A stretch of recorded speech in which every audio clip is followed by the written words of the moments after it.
앞으로 안 좋아질 거라는 걱정을 하게 되면은 어떻게 되는 거죠? 미 연준이 금리를 못 내린다 이거잖아요. 그러면 4.5%의 금리가 0.5% 정도 더 올라가야죠. 그래서 5%까지 올라가야 된다라는 개념이 들어갈 수가 있죠. 만약에 5%로 간다면 관세 정책 발표가 됐는데 금리는 오히려 빠질까요? 오히려 생산성이 높아지는 부분들을 기대를 하고 있다는 얘기고요. 그리고 경기가 둔화할 수 있는 부분을 감안하기 때문에 오히려 금리는 떨어져 줄 거다라는 겁니다. 금리가 4%로 떨어진다고 계산하시면 1 나누기 4하면 PR이 25배. 그러면 22배에서 25배로 확장된다는 얘기예요.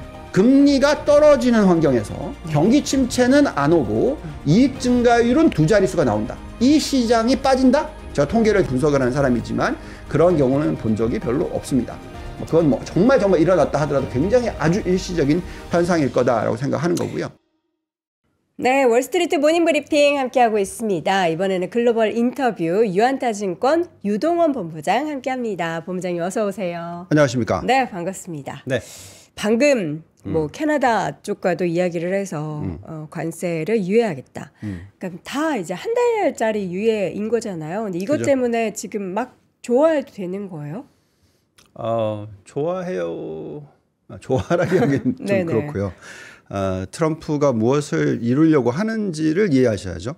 네. 뭘 이루고자 하는 걸까요? 지금 뭐 표면적으로는 뭐 불법 이민이나 네. 마약에 대한 반입, 밀반입 이런 얘기를 하는데 네. 속내가 과연 뭘까? 무역 적자 줄이기 위한 거다. 뭐 이런 분석도 나오던데. 무역 수지 적자를 줄이는 부분도 있고요. 네. 그리고 기본적으로 국가의 경쟁력을 높이려고 하는 방법도 있고요. 여러 가지 부분을 놓고 봤었을 때는 그냥 뭐 무작정 시장이 망가지면 안 되겠죠. 그렇죠. 예, 그래서 방법을 트럼프다운 방법을 쓰는 것이고요. 뭐 예상했던 대로 갑자기 토요일 날 이런 얘기를 딱 때리고 나서 네. 시장이 막 흔들리니까 네. 또 이제 당근이 이제 올 거다 하고 말씀을 드렸었는데 제가 바로 나오죠. 네, 이런 식으로 채찍과 당근을 잘 쓰는 사람이죠. 이분의 성향 자체가 이제 그렇다 보니까 결국 이건 무슨 얘기냐면 우리 같은 투자자들이 굉장히 하나하나 다 들여다보기 시작하면 너무 투자하기 어렵지만 큰 그림을 보고 있으면 당연히 미국 투자를 늘리셔야 되죠. 우선은 한번 이 전체의 시장 흐름을 보면서 말씀을 좀 드려볼게요. 네. 자, 지난주에 미국 증시가 빠졌어요. 그리고 오늘도 급락을 했다가 좀 더 돌렸지만 어쨌든 빠지고 있습니다. 이거는 이제 보통 과거에 취임식이 일어나고 나면 대통령 첫 해에 2월 달이 별로 좋지 않아요. 네. 그러니까 1월 20일부터 2월 달이 좀 좋지 않습니다. 최대 얼마까지 빠지냐면 한 4% 정도까지 빠져요. 그게 이제 평균 값입니다. 네. 그래서 지금 보시면은 지난주에 1% 빠졌고 또 이번 주에도 빠지고 있고 전체적인 큰 흐름을 보고 있으면은 이번 관세 정책에 따라서 많은 하우스들이 얘기하고 있는 게 뭐죠? 주가가 S&P 500 기준으로 5% 빠질 수 있다. 많이 빠지면 10% 빠질 수 있다. 뭐 이런 식으로 이제 의견을 내놓고 있습니다. 자, 그래서 그 부분에 있어서는 맞고요. 한 가지 우리가 이해해야 되는 부분은 뭔가 다른 게 하나가 있어요. 뭐죠? 과거에 트럼프 1기 때는 기억하시는지 모르겠지만 달러 약세를 유도했죠. 그때 일시적으로 100이 깨지기도 했습니다. 달러 지수가. 네. 그렇지만 지금은 좀 달라요. 그렇죠. 네, 왜냐하면 코로나 이후거든요. 네. 코로나 이후라는 건 무엇이냐면 그만큼 재정을 엄청나게 많이 썼기 때문에 부채 비율이 굉장히 높아졌어요. 미국의 GDP 대비해서의 정부 부채 비율이 지금 120% 수준까지 올라가 있단 말이죠. 여기서 달러 약세로 간다? 이건 바보짓입니다. 간단하게 얘기하면. 그래서 거의 25%포인트 이상이나 부채가 늘어났단 말이죠. 근데 이게 달러를 약세로 가버리면 그만큼 엄청나게 빚이 더 많이 느는 케이스가 되는 거죠. 반대로 잘 생각해 보시면 지금 캐나다 같은 국가라든지 멕시코 같은 국가 또 중국을 보시면은 부채가 굉장히 많이 늘고 있죠. 정부 부채가 많이 늘고 있는데 특히 민간 부채가 굉장히 많이 늘었어요. 중국 같은 경우에는 뭐 기업 부채 비율이 160%이고 네.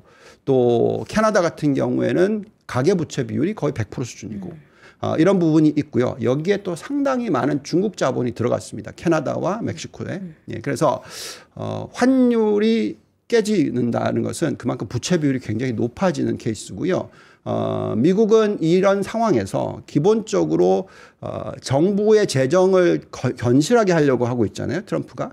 그 방법을 쓴다는 것은 무슨 얘기냐면 그만큼 부채 비율을 낮추겠다라는 전략입니다. 그러니까 부채 비율을 낮추겠다, 정부 부채 비율을 낮추겠다는 전략 아래에서 달러 약세, 그건 별로 잘 안 일어날 겁니다. 그래서 이번에 이제 이렇게 되면 어떻게 저는 생각하냐면 만약에 이제 캐나다를 놓고만 딱 들어다 보면 캐나다가 가장 강경하게 뭐 이렇게 리액션 했잖아요. 25% 때리겠다. 예, 뭐 이런 식으로 얘기했는데 1,250억 불 정도 되는 수입품에 대해서. 근데 그 숫자를 딱 보시면은 지금 캐나다는 미국의 그 수출 관련된 부분 비중이 GDP의 20%가 넘는단 말이죠. 그리고 미국으로 따지면은 이게 겨우 1.5% 정도밖에 안 됩니다. 그래서 그만큼 큰 영향을 받거든요. 그러면 어떻게 되냐면 환율이 깨집니다. 부채 비율이 올라가게 되고요. 그런 식으로 어떤 변화가 자꾸 일어날 수가 있어요. 그러니까 이거를 똑같이 잣대를 대고 중국을 들여다보게 되면 비슷한 현상이 또 일어날 수가 있습니다. 그래서 지금 현재 정책을 보고 있으면은 당연히 아메리카 그러니까 only의 정책이라고 느껴지실 수밖에 없고요. 그런 정책을 펴고 있고 우리는 그걸 잘 이해를 하고 이럴 때는 어쩔 수 없이 달러 자산을 들고 계셔야 됩니다. 그러니까 원화 자산이나 뭐 위안화 자산이나 뭐 캐나다 자산이나 이게 별로 좋은 모습이 아니라는 거죠. 그렇게 우리는 좀 해석했으면 좋겠습니다. 관세의 영향에 있어서 조금 더 자세하게 들여다보시면은 자, 여기 보시면 이제 이 숫자들을 보시면서 말씀을 드리겠습니다. 지금 트럼프 관세가 지금 여기에 있어요. 그죠? 이게 3%입니다. 그러니까 죄송합니다. 그러니까 그 관세가, 전체 관세가 이제 트럼프가 들어오기 전에. 근데 여기 보시면 트럼프가 들어오면서 이렇게 살짝 올라갔던 때 있었죠. 이렇게. 네. 예. 요걸 좀 더 최근 걸로 보시면 예, 이렇게 숫자들이 나와 있는데요. 결국 요거를 어디까지 올릴 거냐 보면은 여기 17%. 만약에 트럼프가 얘기하는 거 모든 걸 다 하겠다 하면은 요 정도 되는 거고요. 아까 다시 되돌아가서 지금 나왔던 25%와 10% 중국 했었을 때는 10%. 예. 그래서 딱 절반 정도를 이번에 한번 때려본 겁니다. 그러니까 그게 다른 숫자들에서도 딱 답이 나오는데요. 예, 보시면 여기 나와 있죠.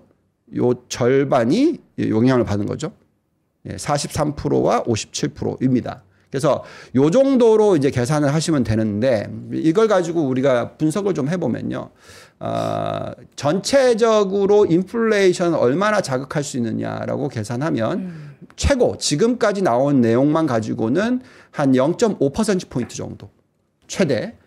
일부에서는 0.4% 정도 이렇게 계산합니다. 그래서 대충 계산하면 0.4에서 0.5% 정도. 그러니까 관세가 10%로 올라가면 이렇게 된다는 거죠. 그리고 만약에 17%로 올라가면 어떻게 되냐? 지금 3%에서 10%죠. 10%에서 17% 올라간다면 똑같이 또 되겠죠. 그러면 무슨 얘기냐? 0.8에서 1% 정도의 인플레이션을 자극하는 요소다. 자, 그러면 이거를 그냥 숫자로 계산하면 그만큼 실질 성장률이 떨어진다는 얘기입니다. 그죠? 네. 인플레이션은 올라가고 그 인플레이션이 성장률을 해치지는 않는데 기본적으로 실질 성장률을 해치게 되죠. 명목 성장률은 가만히 있다면. 예, 그래서 결국 이번 조치가 일어나게 됐었을 때 인플레이션을 0.4에서 0.5% 높이고 GDP 성장률을 0.4에서 0.5% 낮춘다. 이렇게 계산을 하시면 돼요. 자, 이제 요 부분만 놓고 보면은 시장에 대한 악영향을 줍니다. 왜냐하면 이익 증가율이 마이너스까지는 아니다 하더라도 굉장히 급격하게 줄어들 수 있는 부분이 생기는 거죠.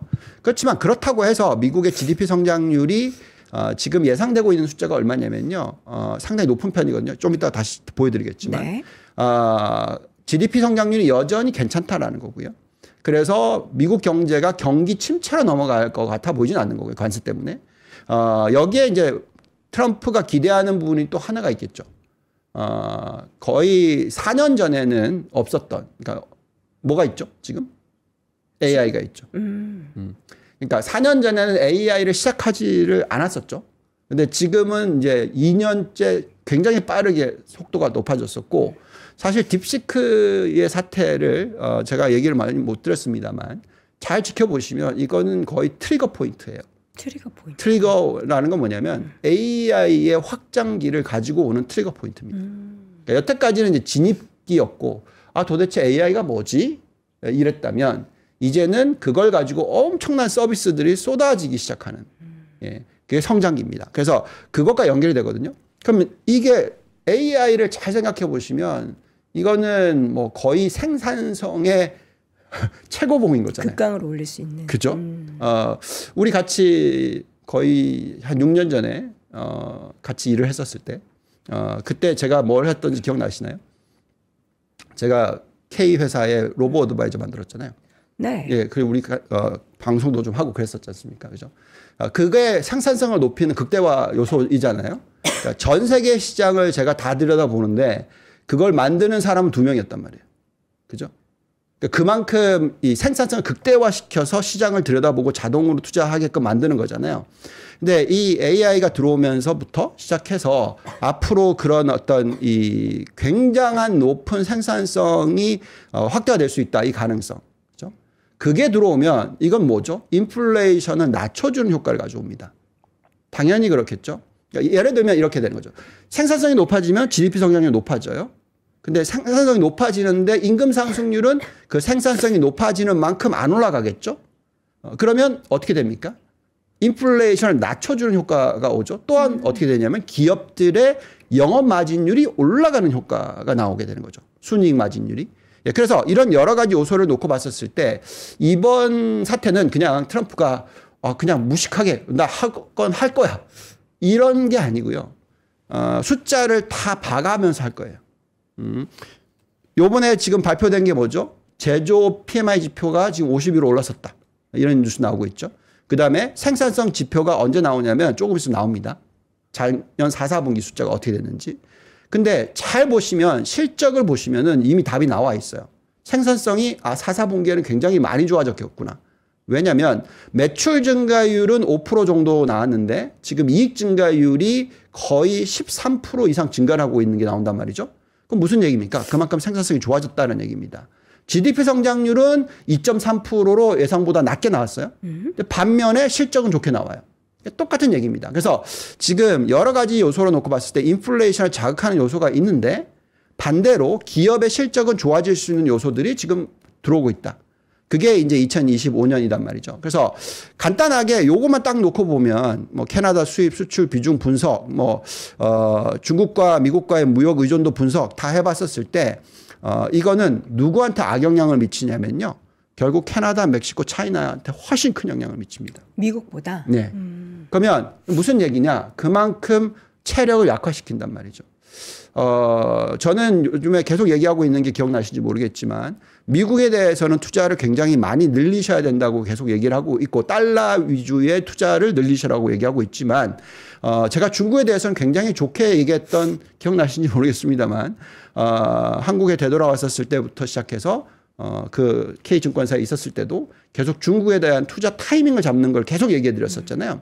근데 제가 중국에 대해서 비관적으로 얘기하기 시작한 거는 정확하게 재작년 하반기입니다. 그때부터는 조심하기 시작해야 된다는 거였고 분명히 유동성을 부여해서 주가가 튈 수 있는데 요거를 투자 기회로 삼는 것보다는 들어가 있는 자산을 빠져나오는 전략을 써야 된다는 거고요. 그게 지금 현재 나타나는 현상일 겁니다. 왜냐하면 위안화가 자꾸 깨질 수 있고요. 그다음에 부채 비율을 영향을 미치기 때문에 어떤 그 정책적인 어떤 리스크가 자꾸 높아질 수 있고요. 특히 중요한 건 뭐냐? 기업의 마진이 급락합니다. 그죠? 환율이 이렇게 깨지면은 돈 많이 벌겠네라고 생각할 수 있잖아요. 수출주들이. 네. 근데 그렇지 않아요. 왜 그러냐면 우리나라가 IMF 겪기 전에 우리가 수출을 굉장히 많이 하는 국가이잖아요. 그렇지만 기업들의 펀더멘탈은 깨졌죠. 왜? 그죠? 수지가 안 맞으니까. 수출을 잘할 수 있게끔 계속 했지만 이게 잘 안 맞았으니까. 그래서 그런 부분이 지금 중국 기업들에게 나타나고 있습니다. 그래서 요거를 잘 생각해야 되는 거고요. 그냥 한 가지 딱 요소, 관세 올렸으니까 GDP가 0.5% 빠진다? 주식 매도. 이 전략이 적절하지 않는 그런 시기다라고 말씀드릴 수 있습니다. 그럼 오히려 변동성이 있어서 말씀해 주신 것처럼 2월까지의 지수 조정이 나타나면은 또 비중을 확대할 오히려 좋은 기회다라고 보시는 건가요? 그렇죠. 상당히 좋은 기회라고 저는 생각하고 있고요. 그 부분에 있어서 좀 경제 지표를 보면서 말씀을 드려보면 많은 분들께서 걱정을 하고 있는 부분들이 다 있죠. 이런 게 있죠. 장내금리차 역전 현상이 해소가 됐다. 그죠? 그리고 6개월 지나면은 경기 침체가 왔다. 그러니까 지금 이제 해소된 지 한 달 정도 됐고 앞으로 5개월 뒤면 경기 침체가 온다. 그럼 올해 하반기 경기 침체 오는 거 아니냐. 그러니까 지금 이렇게 빠지는 조짐이 안 좋으니까 빨리 도망가자. 네. 이런 논리들을 펴신단 말이죠. 근데 숫자가 나오는 거는 완전히 정반대 얘기가 나오고 있죠. 예, 보시면 여신이 빠르게 늘고 있어요. 이런 상황에서는 경기 침체 안 옵니다. 그리고 예대율이 굉장히 낮아요. 예, 그래서 과거에 요런 이 100%대하고는 전혀 다릅니다. 그래서 금융위기가 올 가능성이 정말 낮고요. 또 보시면 이제 아틀란타 연은에서 나오는 GDP 숫자 1사분기 나오고 있어요. 보시면은 2.9% 나오고 있습니다. 그리고 분기별로 보시면은 4사분기가 2.48인데 이게 전년 동기 대비 숫자입니다. 그럼 요 2.9%를 넣게 되면 2.8로 올라가요. 그러니까 저희가 분석하는 여러 가지 모델 중에서 뭐 변수가 수십 개가 있고 수백 개가 있다고 칩시다. 그 중에 제가 굉장히 중요하게 생각하는 변수 하나가 뭐냐면 주식시장을 움직인다라고 생각하고 그 R 스퀘어가 거의 80% 가까이 된다고 하는 게 뭐냐면요. 요 숫자입니다. GDP 성장률의 추세가 어떻게 변하느냐 하는 부분이에요.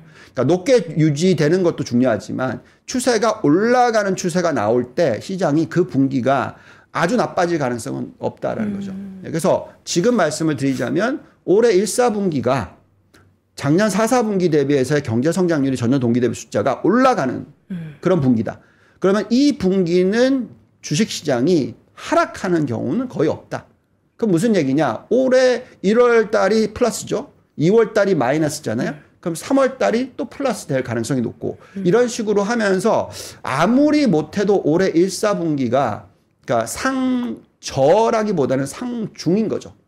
완전 저까지 하락하지는 않고 하락했다가 다시 올리든 어쨌든 끝나는 거는 결국은 1월달, 2월달, 3월달이 투자를 빠지는 날 사시면 굉장히 좋은 성과를 올릴 수 있는 한 해가 될 수가 있다는 거죠. 그래서 지금은 투자 기회가 맞다라고 생각을 하고 있고요.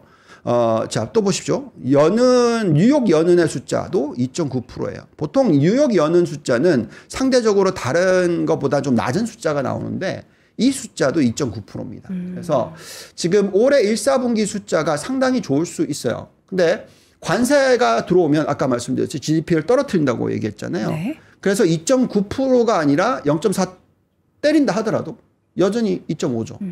그러니까 이 정도 숫자가 좋다라는 얘기는 무엇이냐면 그만큼 생산성이 높아지는 숫자를 1사분기에 또 확인할 수가 있지 않을까. 그래서 아까 실적 얘기를 말씀드렸는데 실적 부분을 놓고 살짝 말씀을 드려보면 네, 여기 보시면 자, 4사분기가 지금 이익 증가율이 13.2%가 나오고 있어요. 지금 계속 올라갑니다. 자, 그리고 1사분기가 어떻게 되죠? 또 두 자릿수 상승률. 2사분기 또 두 자릿수 상승률, 3사분기 더 높아지고 4사분기 더 높아지고 이게 컨센서스입니다. 물론 틀릴 수 있죠, 이건. 그렇지만 어쨌든 지금 현재 컨센서스는 이래요. 예. 그러면 두 자릿수의 이익 증가율이 나오는 분기에 주식시장이 빠지는 케이스? 만약에 일어난다면 그건 정말 좋은 투자 기회가 되는 겁니다. 예. 지금 현재의 PER이 22배인데요. 또 중요한 부분은 아까 인플레이션 자극한다고 얘기했잖아요. 그러니까 인플레이션을 자극해서 앞으로 안 좋아질 거라는 걱정을 하게 되면은 어떻게 되는 거죠? 미 연준이 금리를 못 내린다 이거잖아요. 그죠?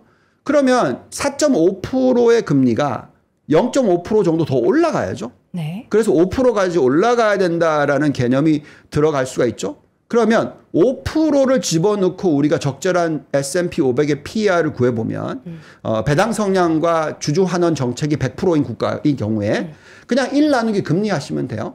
그럼 1 나누기 5% 금리를 때리면 PER이 20배가 나온단 말이죠. 그러면 지금 PER이 22배면 10% 빠져야죠. 10% 정도 빠져야죠. 만약에 5%로 간다면. 근데 왜 지금 이 관세 정책 발표가 됐는데 금리는 오히려 빠질까요? 네. 그게 무슨 얘기냐면 네. 오히려 생산성이 높아지는 부분들을 기대를 하고 있다는 얘기고요. 그리고 경기가 둔화할 수 있는 부분을 감안하기 때문에 오히려 금리는 떨어져 줄 거다라는 겁니다. 그래서 만약에 그러면 금리가 4%로 떨어진다고 계산하시면 1 나누기 4하면 PR이 25배. 그죠? 그러면 22배에서 25배로 확장된다는 얘기예요. 결국 무슨 얘기를 해드리는 거냐면 금리가 떨어지는 환경에서 경기 침체는 안 오고 이익 증가율은 두 자릿수가 나온다. 이 시장이 빠진다?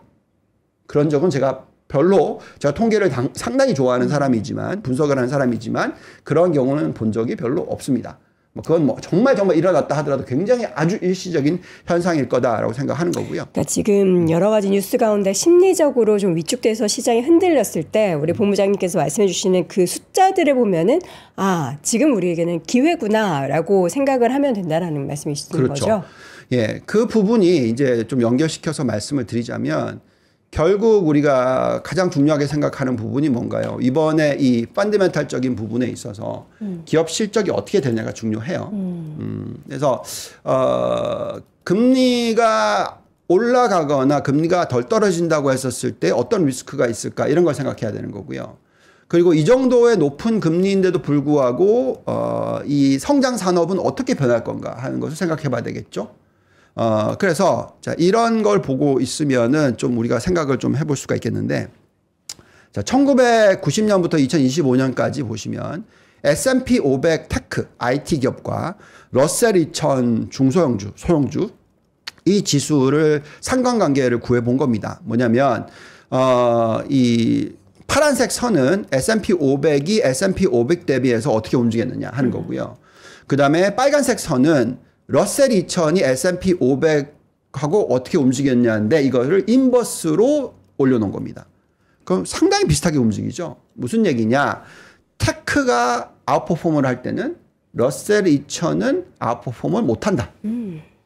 그래서 지금까지 보시면은 테크의 퍼포먼스가 굉장히 좋았었잖아요. 근데 최근 들어서 테크의 퍼포먼스가 좀 안 좋죠. 그러니까 러셀 2000이 좀 더 수익률이 나온다는 겁니다. S&P 500 대비해서. 네. 이런 모습인 것이고요. 그렇지만 중요한 것은 테크가 앞으로 어떻게 될 거냐 하는 부분이지 않습니까? 네. 그 테크를 보면은 많은 분들이 이거 버블이다.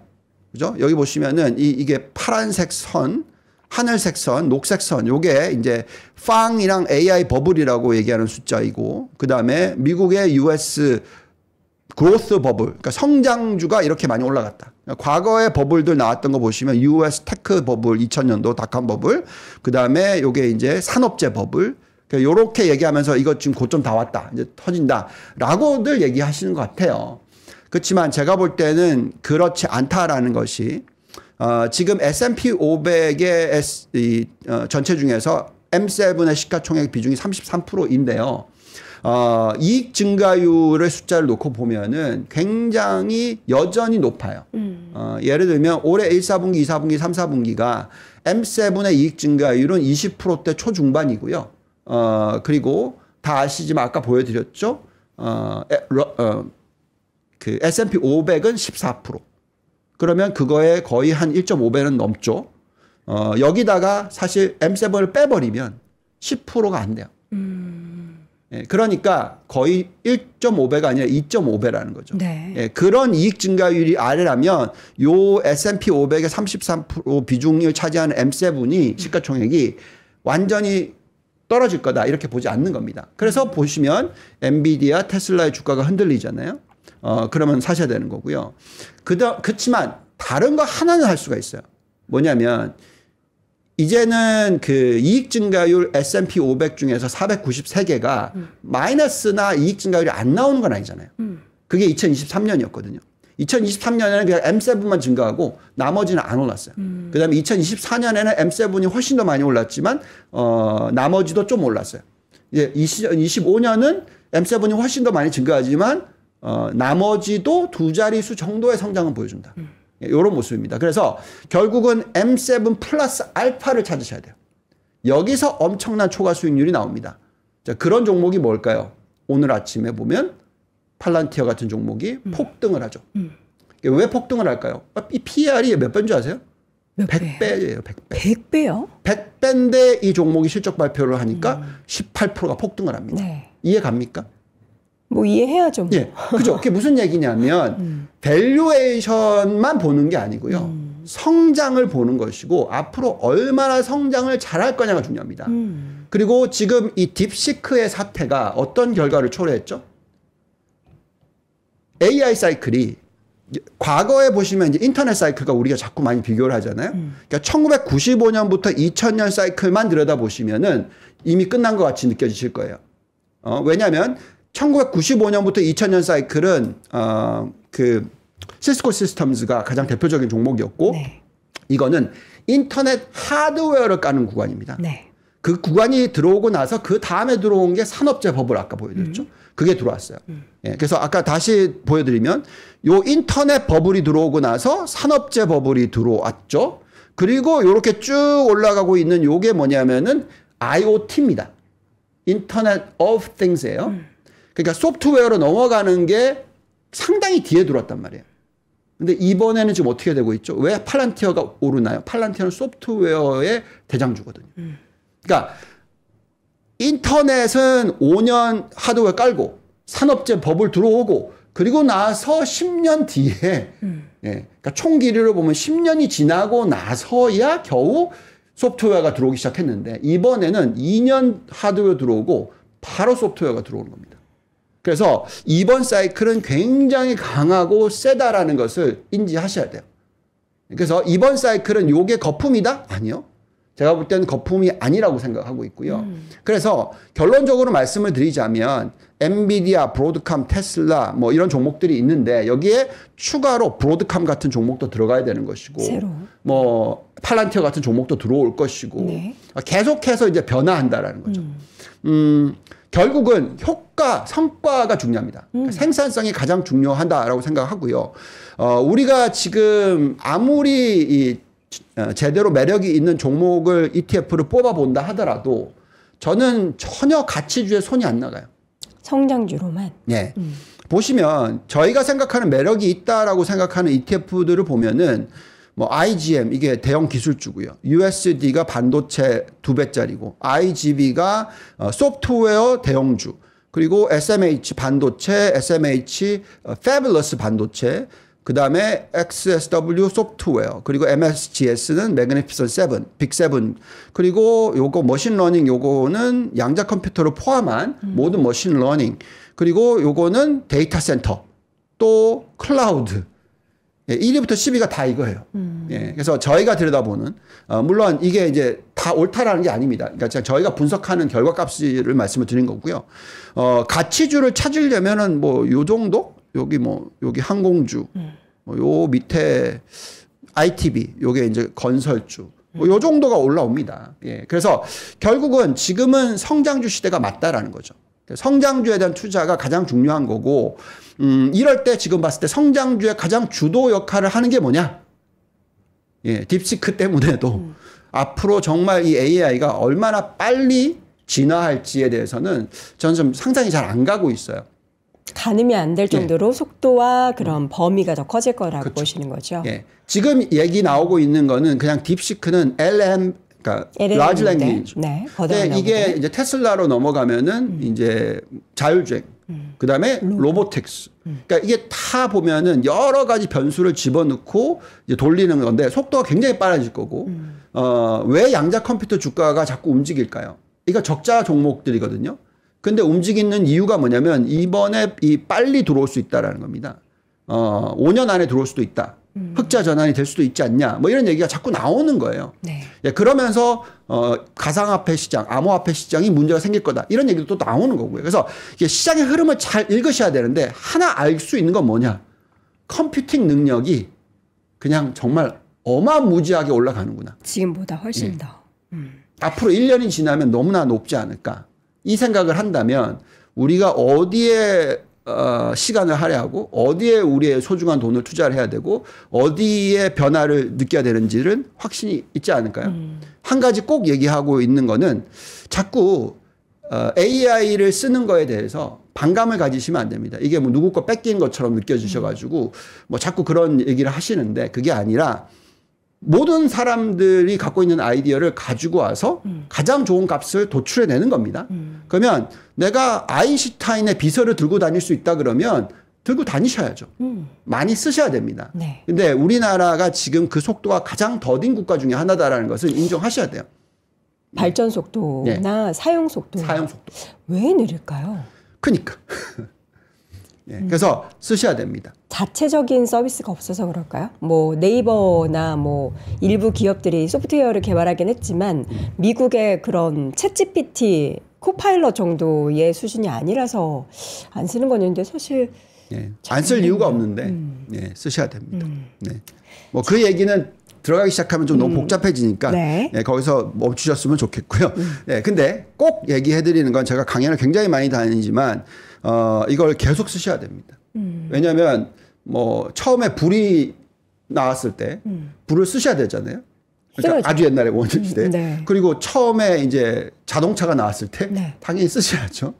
뭐 예. 써야죠. 그렇죠. 이거는 이제 인포메이션의 속도입니다. 이거를 빨리 얻을 수 있는 것을 쓰셔야죠. 예. 그래서 자꾸 쓰셔야죠. 이걸 도구로 생각하셔야지 뭔가 사상을 집어넣으시면 안 된다라는 거죠. 예. 뭔가를 뺏긴다, 치팅한다, 이 개념이 아니라는 거죠. 네. 예. 도구는 쓰기 위해서 만들어지는 겁니다. 딥시크 이야기 나오고 나서 사실 지난주부터 불안감이 되게 컸는데 그게 이제 물론 그들이 말하는 비용이나 기술력에 대한 검증은 계속 있겠지만 결과적으로는 전체 그 관련한 시장을 키울 수 있다라는 것에 우리는 관점을 딱 두고 투자를 해야 한다. 네, 이렇게 얘기를 해볼게요. 네. 자, 어떤 분들은 이렇게 얘기를 해요. 딥시크가 나왔기 때문에 중국이 더 주도할 것이다. 주도할 것이다. 아니요. 그거는 그냥 거짓말이에요. 한마디로 말하면. 왜 거짓말이냐면 이렇게 설명을 해볼게요. 아까 말씀드렸듯이 이제 로보 어드바이저를 만드는 사람의 입장에서 만들어봤던 사람의 입장에서 비용이 적어요. 뭔가를 못 가지고 와요. 칩을 못 구한단 말이죠. 네. 그러면은 그걸 어떻게 돌려서 할까를 고민하게 된단 말이죠. 그렇죠. 그거는 실질적으로 그거를 갖고 와서 쓰는 사람하고 돌려서 쓰는 사람하고 성과는 비슷할 수 있으나 네. 절대로 갖고 와서 쓰는 사람을 이길 수는 없어요. 그러니까 그건 너무나 당연한 겁니다. 그래서 아주 스마트한 웨이 오브 뭔가 문제 해결법. 그래서 저희가 뭐 로보 어드바이저 만드는데 뭐 1억도 안 줬으니까 어떤 식으로든 개발을 해야 되니까 여러 가지 아이디어를 내가지고 굉장히 획기적으로 만들긴 했지만 뭐 그게 훨씬 더 제가 생각할 때 계속 발전이 일어나려면 돈이 들어가야 된단 말이죠. 그래서 결국은 중요한 것은 그냥 거저먹기는 없다. 그래서 이 AI는 미국에서 나온 거고요. 그래서 거기에 대한 초점을 맞추셔야 되고 네. 거기에 대한 종목들을 들여다보셔야 됩니다. 네, 더 이야기를 듣고 싶은데 아쉽게도 시간 관계상 오늘은 여기까지 들어보도록 하겠습니다. 글로벌 인터뷰 함께했고요. 유한타증권 유동원 본부장이었습니다. 본부장님 고맙습니다. 감사합니다. 자, 오늘도 월스트리트 모닝브리핑 함께 하셨는데 제 옆에 계속 요 포트기가 있었잖아요. 이게 바로 두유를 제조할 수 있는 거고요. 두유뿐 아니라 죽, 스프, 이유식 또 일반 뭐 주스나 보온까지 가능한 그런 제품입니다. 저희가 삼프라티를 통해서 오늘 두유 제조기 함께 했고요. 이게 자세한 설명 드리고 싶지만 시간 관계상 간단하게 하겠고 두유만 먹으면 배고프잖아요. 그래서 오늘 3가지 종류의 스낵바 99칼로리라서 다이어트 하시는 분들도 든든하게 아침 챙기실 수 있는 제품들 3프로 핫딜에서 오늘도 확인해 보실 수 있습니다. 영상 하단 링크 참조해 주시고요. 저는 내일 오전 6시에 다시 돌아올게요. 여러분 오늘도 고맙습니다. 삶의 격을 높이는 9가지 지혜를 함께 나눕니다. 위즈덤 칼리지 시즌2 영상 아래 링크를 클릭하시면 자세한 내용을 확인하실 수 있습니다.